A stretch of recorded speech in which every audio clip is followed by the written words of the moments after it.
Hello అండి. Very good morning. NEET UG 2024కి సంబంధించి అప్డేట్స్ ఈరోజు ఏమున్నాయనేది ఒకసారి చూద్దాము. సో, తెలంగాణలో ఈ లోకల్, నాన్ లోకల్ పైన కొంతమంది పిటిషన్ వేయడం జరిగింది. జీవో 33 పైన. దానికి సంబంధించిన హియరింగ్ నిన్న జరిగింది హైకోర్టులో.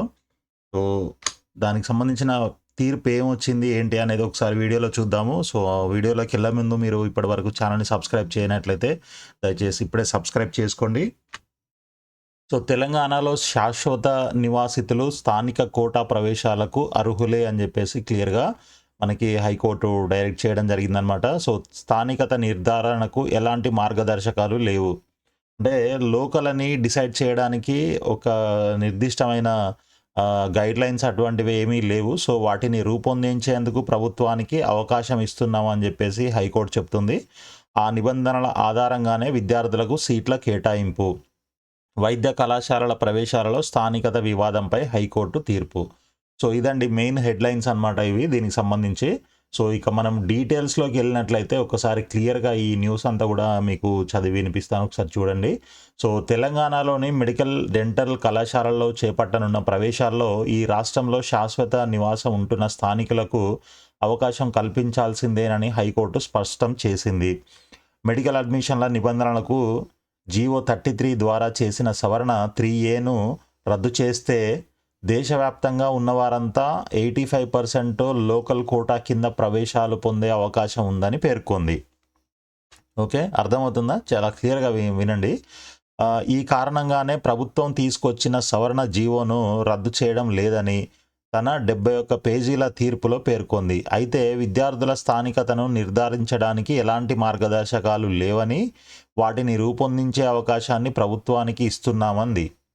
ప్రభుత్వం ఆయా నిబంధనలను రూపొందించాక వాటి ఆధారంగా విద్యార్థుల స్థానిక కోటాను కాళోజీ నారాయణరావు యూనివర్సిటీ నిర్ధారించి సీట్లను కేటాయిస్తుందని తెలిపింది.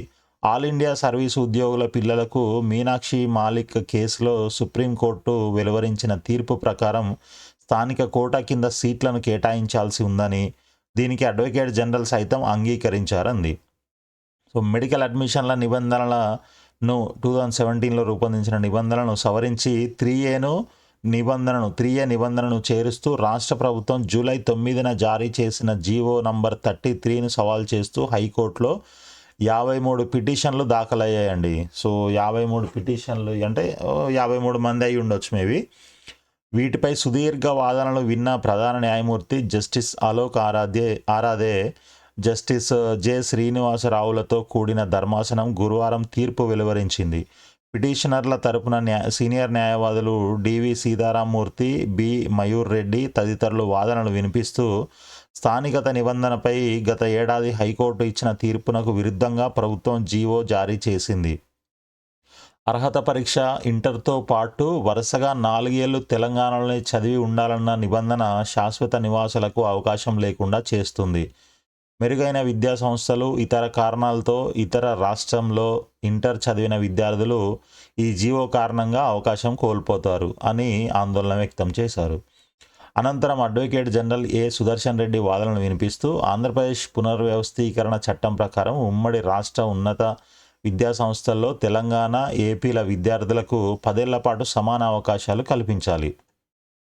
ఇది 2014 ముందు ఏర్పాటైన సంస్థలకే వర్తిస్తుంది. అందుకే విభజన తర్వాత ఏర్పాటైన విద్యా సంస్థల్లో తెలంగాణ వారికి అవకాశం కల్పిస్తూ ప్రభుత్వం తీసుకొచ్చిన జీవో నంబర్ 72ను హైకోర్టు, సుప్రీంకోర్టులు సమర్థించాయి.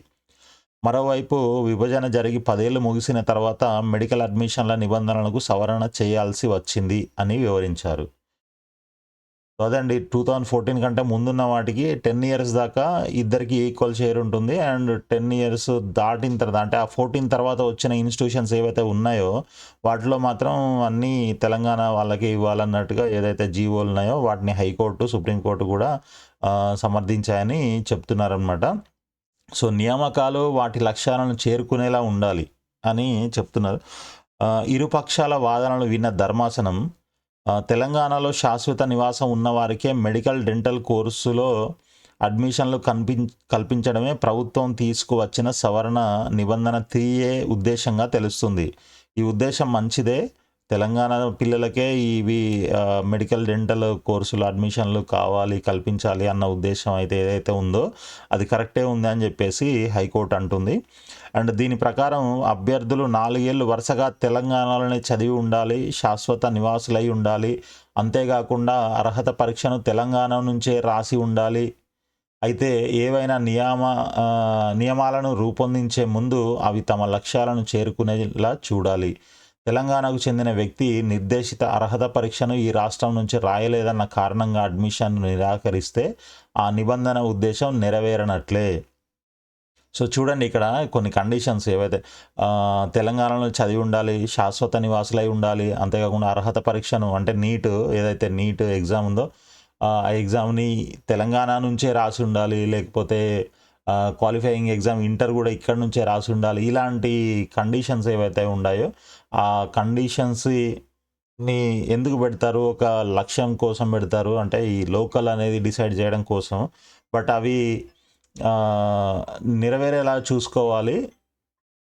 ఈ అడ్మిషన్లను నిరాకరిస్తే, అంటే ఇట్లాంటి కండిషన్లు పెట్టి ఈ రాష్ట్రం నుంచి రాయలేదన్న కారణంగా అడ్మిషన్ను నిరాకరిస్తే ఆ నిబంధన ఉద్దేశం నెరవేరినట్లే అని చెప్పేసి కూడా క్లియర్గా చెప్తుంది. తెలంగాణకు చెందిన వ్యక్తి రాష్ట్రం బయట ఉన్న విద్యా సంస్థలో అర్హత పరీక్ష రాశారనో, బయట నివాసం ఉన్నారనో ప్రవేశాలను తిరస్కరించడం సరికాదు. అయితే ఒక నిబంధనపై వ్యాఖ్యానించే ముందు దాన్ని తీసుకొచ్చిన చట్టసభలకు వాటి గురించి స్పష్టమైన అవగాహన ఉంటుందన్న విషయం మరవద్దు.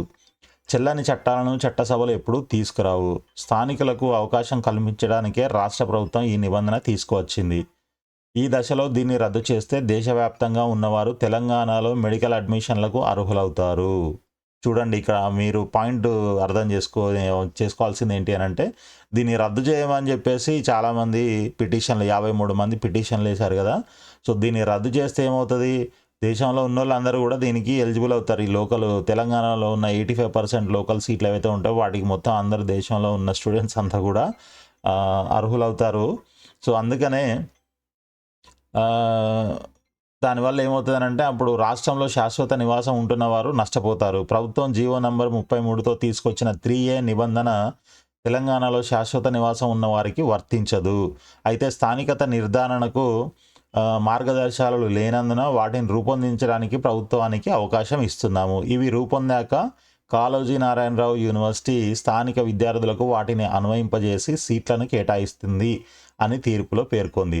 సో ఇప్పుడు ఏంటి అని అంటే, మెయిన్గా ఈరోజు మేబీ గవర్నమెంట్ ఈ లోకల్ అనేది డిసైడ్ చేయడానికి guide lines, rules, policies, terms, conditions ఇవన్నీ ఫ్రేమ్ చేయాల్సిన అవసరం ఉందన్నమాట. సో ఈ కండిషన్స్, ఈ ఒక్క కండిషనే కాకుండా, అంటే ఇంటర్మీడియట్ వరకు ప్రీవియస్ 4 ఇయర్స్ ఇక్కడే చదవాలి అన్న ఒకే ఒక కండిషన్ని పెట్టుకొని మీరు లోకల్ అనేది చేయకూడదు. అట్లా కాకుండా లోకల్ అనేది డిసైడ్ చేయడానికి, ఇక్కడ తెలంగాణలో శాశ్వతంగా ఉంటున్నారు, పర్మనెంట్ రెసిడెంట్ ఆఫ్ తెలంగాణ అని డిసైడ్ చేయడానికి కొన్ని మార్గదర్శకాలు మీరు తయారు చేయండి అని చెప్పేసి హైకోర్టు చెప్తుంది. సో అవి చేసిన తర్వాత దాన్ని బేస్ చేసుకొని కాళోజీ నారాయణరావు యూనివర్సిటీ వాళ్ళు సీట్లు కేటాయించమని చెప్పేసి యూనివర్సిటీకి కూడా డైరెక్షన్ ఇవ్వడం జరిగిందనమాట. సో దీన్ని బట్టి మనకు అర్థమయ్యేది ఏంటి అని అంటే, 1 or 2 డేస్లో మ్యాక్సిమం ఈ నిబంధనలు ఏవైతే ఉంటాయో, ఈ గైడ్లైన్స్ ఏవైతే ఉంటాయో అవన్నీ ఫ్రేమ్ అవుతాయి.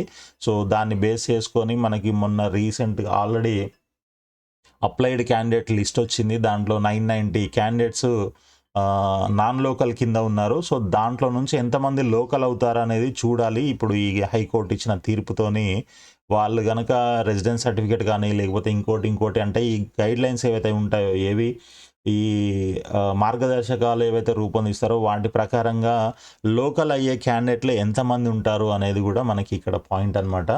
సో దాని ప్రకారంగా ఈ లోకల్, నాన్ లోకల్ అనేది డిసైడ్ చేసి చూడండి, అంటే లాస్ట్ మనకు వచ్చింది ఎంత, 17 A category applied candidate list 17,654 something ఏదో ఉంది కదా. సో దాంట్లో 990 క్యాండిడేట్స్ నాన్ లోకల్ కింద ఉన్నారు. సో మిగిలిన వాళ్ళంతా లోకల్లే ఉన్నారు. సో ఆ 990లో దీనివల్ల ఎంతమంది లోకల్ అవుతారు అనేది ఇక్కడ ఒక మెయిన్ పాయింట్. రెండోది, సో అది డిసైడ్ అయిన తర్వాత ఇమ్మీడియట్గా ఆ మెరిట్ లిస్ట్ అనేది మనకి ఇమ్మీడియట్గా వెబ్సైట్లో డిస్ప్లే చేస్తారు.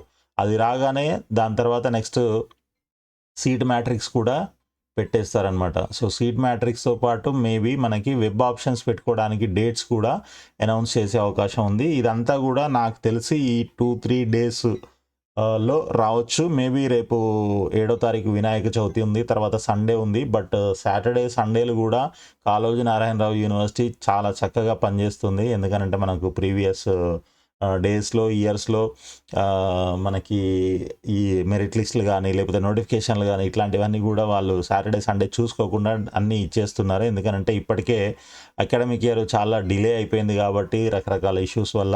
సో దాన్ని వీలున్నంత తొందరగా ముందుకు తీసుకెళ్లాలన్న ఉద్దేశంతోనే వాళ్ళు 24/7 పనిచేస్తూ ఉన్నారు. కాబట్టి ఎనీ టైమ్ మనకి ఈ 2-3 డేస్‌లో ఎనీ టైమ్ మనకి మెరిట్ లిస్టు, దాంతోపాటు matrix, seat matrix and then web ఆప్షన్స్‌కి డేట్స్ కూడా అనౌన్స్ చేసే అవకాశం ఉంది. సో ఫర్దర్ అప్డేట్స్ అన్నీ కూడా నేను మీకు నెక్స్ట్ వీడియోలో ఎప్పటికప్పుడు పోస్ట్ చేస్తూ ఉంటాను. కాబట్టి ఛానల్‌ని సబ్స్క్రైబ్ చేయండి, ఈ వీడియోని లైక్ చేయండి. అదేవిధంగా వీడియోని మీ ఫ్రెండ్స్ కూడా షేర్ చేయండి ఫ్రెండ్స్. ఆల్ ది బెస్ట్ అండి. Thank you so much.